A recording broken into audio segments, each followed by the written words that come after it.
Ohayo gozaimasu. Minasan, ohayo gozaimasu Japan.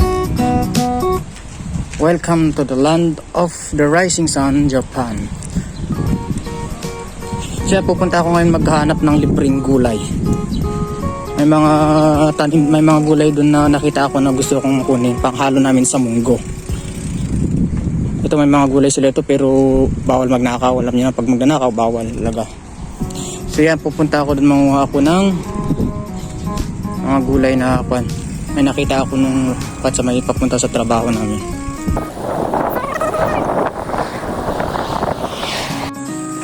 So guys, tara, samahan nyo ako.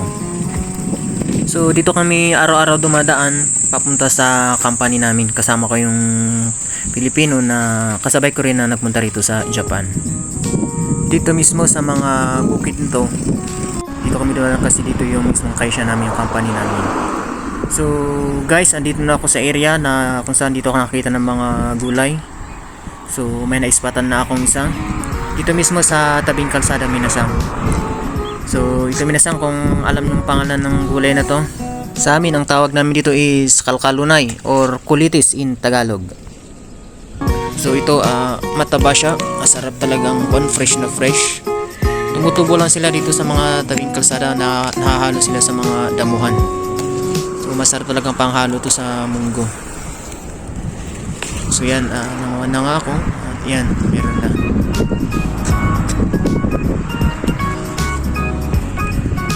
Ito may dala akong supot. Ito may nakuha na ako kanina. Ito may nakuha ako kanina. Maghahanap pa tayo ng iba rito. Dito lang sa may tabi-tabi Minasan, ang dami dito mga natubo-tubong mga damo-damo. Tapos sa tabi ng mga damo may mga tumubo ritong mga kwan. Ito halimbawa nito.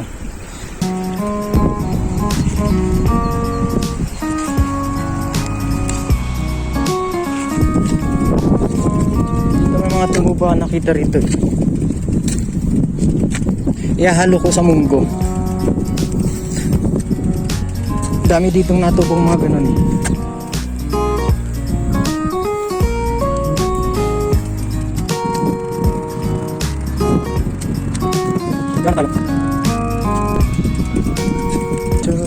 Ito ang ganda ng mga taniman nila dito. Ito pa oh. Taba ng kulitis, di ba? Yan, ihalo natin sa munggo. Kukuha tayo.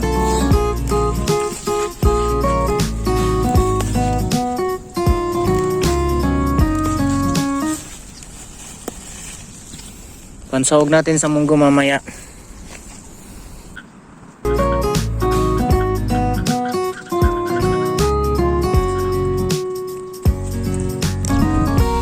Yan, mayroon na tayong isasahog sa munggo. Tapos kanina may nakita pa ako dun sa kabandaron na sa bandaron na amti. May amti ako nakita dun.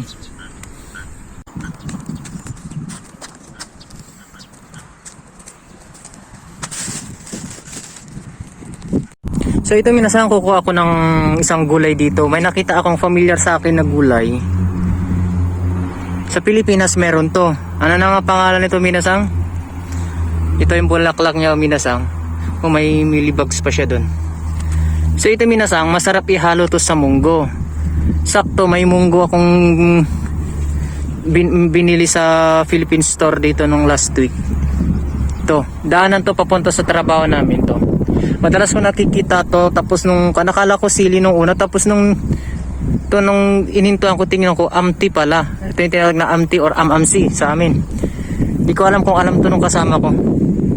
Kasi anak mayaman yung kasama ko pero sa akin na anak mahirap, to. Marami tumutubo to sa mga garden sa Pilipinas. Which is masarap ihalo nga sa munggo, ganun. So kuha tayo ng kaunti para may pang sahog tayo sa munggo. O di ba? Kala niyo sa Pilipinas lang may ganito, meron din dito. Masarap ihalo sa munggo to. Kuha tayo ng konti para may gulay na ihahalo dito sa munggo. Baka hindi pa natitikman nung kasama ko, ipapatikim ko sa kanya to. Isang puno lang to pero daming dahon. Kasi maganda yung lupa ang kinatutubuan niya. O, di ba? So may mga spot-spot lang yung mga dahon niya pero malinis naman siya. So kukuha tayo ha. Nagpaalam naman ako dun sa kwan. Sa may ni Hunjin dito na kwan. Nagtatrabaho. Sabi niya hindi daw to gulay. Hindi niya alam. Yasa yung wakaranay. Sabi niya hindi daw niya alam to. Chirimasen. Sabi niya kaya shiranay. So kukuha ako, konti lang. Masasawag ko sa munggo, 'di ba? Pag dito ka sa Japan, pag marunong kang maghanap ng mga libre-libre, madami lang. Kaya ito may nakita ako. 'Di ba? Ang dami ng kanya pang sawag lang sa ulam mamaya, okay na 'yun. Tapos lagyan natin ng karne, pwede na.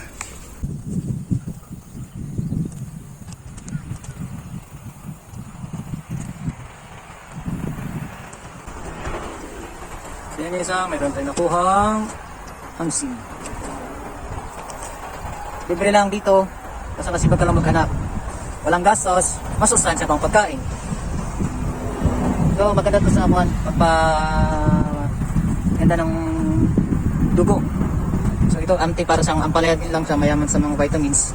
But ito hindi siya ganong mapait pero masarap siyang ihalo sa mga munggo ganun. Sa inyong mga lugar minasa anong tawag niyo dito? Sa amin, ang tawag sa amin dito is ampalaya. Joke lang. Ganda ng dahon. So may parating na yung engineer ko kung sino to. Kuha tayo. Nagsisamas.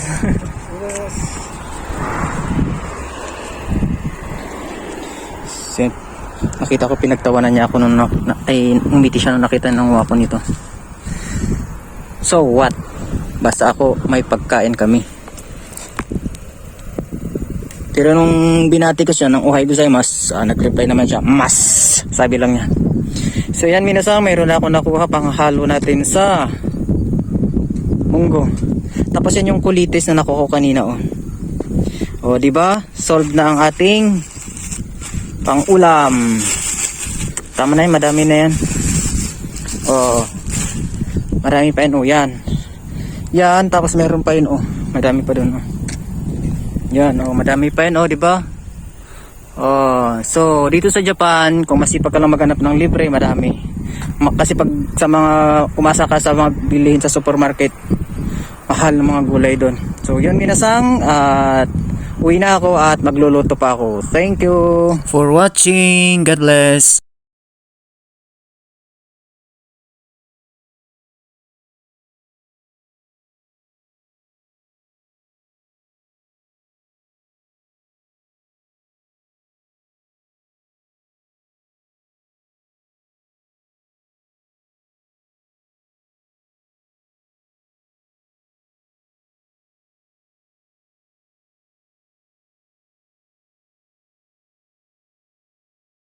For watching.